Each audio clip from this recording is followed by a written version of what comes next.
मैटिल्डे और उसका हस्बैंड हार को हर जगह पर ढूंढते हैं। ड्रेस के फोल्ड में, क्लॉक के फोल्ड्स में, हर जगह, बट उनको हार नहीं मिलता है। फिर उस पर उसका हस्बैंड उसको पूछता है कि क्या हॉल से निकलते वक्त तुम्हें याद है कि तुमने उसे पहना था। उस दिन मैटिल्डे कहती है कि हाँ, हॉल में मैंने इसे टच भी किया था। उस पर उसका हस्बैंड कहता है कि लेकिन अगर स्ट्रीट में कहीं वो गिरा होता तो हमें ज़रूर उसकी आवाज़ आई होती। इसका मतलब शायद वो कैब में गिरा होगा। फिर वो पूछता है कि क्या तुमने कैब ड्राइवर का नंबर लिया है, और दोनों चुप हो जाते हैं क्योंकि नंबर तो किसी ने नहीं लिया था। बाद में मिस्टर लोइसेल सोचते हैं, मतलब मैटिल्डा के हस्बैंड सोचते हैं कि चलो मैं ही कपड़ा पहन लेता हूँ और जाके देख लेता हूँ कि हम लोग कहाँ कहाँ पर गए थे, शायद मुझे मिल जाए। हस्बैंड तो चला जाता है, पर यहाँ पे मैटिल्डे बहुत टेंशन में आ जाती है। पूरी रात उसी कपड़े में बैठी हुई है। उसका हस्बैंड लगभग 7 बजे वापस आता है, लेकिन उसे कुछ भी हासिल नहीं होता।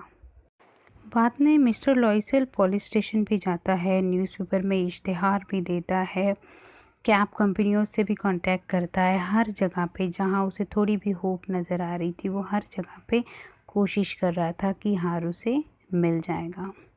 मैटिल्डे बहुत दुखी होकर वेट कर रही थी कि काश मेरा हार मुझे मिल जाए। पूरा दिन कोशिश करने के बाद मिस्टर लॉइसेल घर वापस आता है और उसके हाथ कुछ नहीं लगता है। तब वो मैटिल्डे से कहता है कि तुम अपनी फ्रेंड को लिख दो कि तुमसे उस हार का क्लास्प जो है वो टूट गया है और तुमने उसे बनाने के लिए दिया है।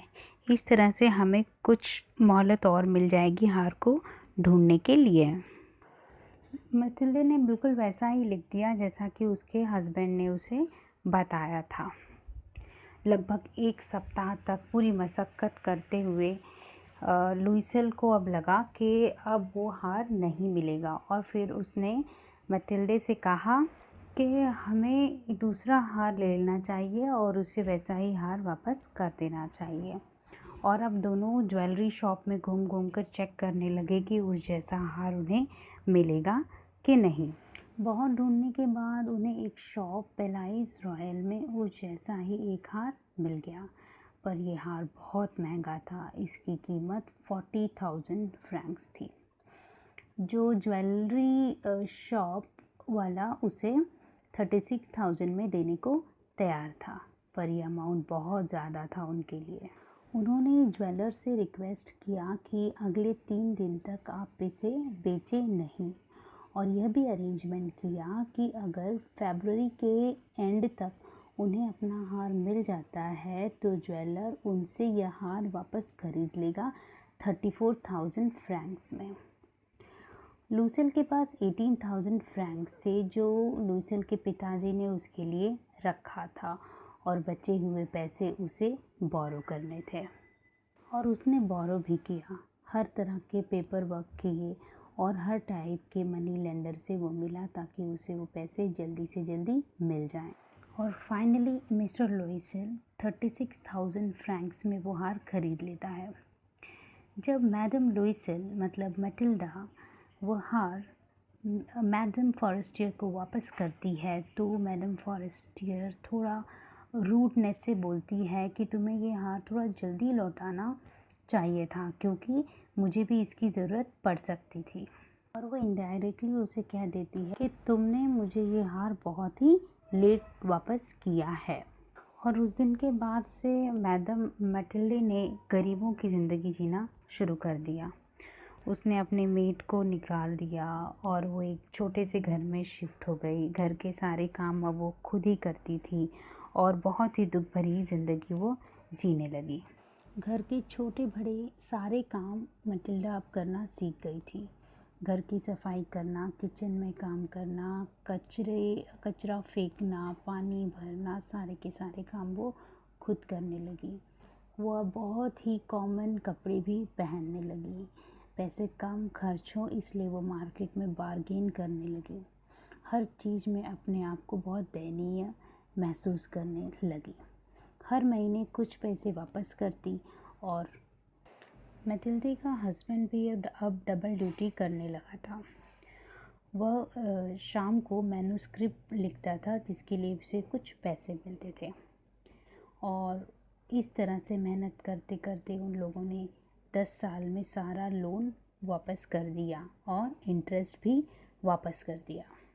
मैडम लुइसेल अब बूढ़ी लगने लगी थी और वो अक्सर अपने पुराने दिनों के बारे में सोचा करती थी।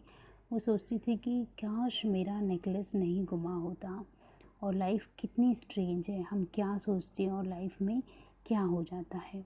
एक दिन संडे का दिन था और उसने मैडम फॉरेस्टियर को देखा। मैडम फॉरेस्टियर आज भी बहुत खूबसूरत और ब्यूटीफुल नज़र आ रही थी। मैडम फॉरेस्टियर को देखते ही मैटिल्डा बहुत इमोशनल हो गई और उसे लगा कि चलो मैं इससे बात करती हूँ। और अब बात करने में है भी क्या, अब तो मैंने उसका सारा उसका गहना मैंने वापस भी कर दिया है और मैं उसे बता भी सकती हूँ कि इन दिनों मैं किन किन प्रॉब्लम से गुज़री हूँ। वो उसे गुड मॉर्निंग कहती है।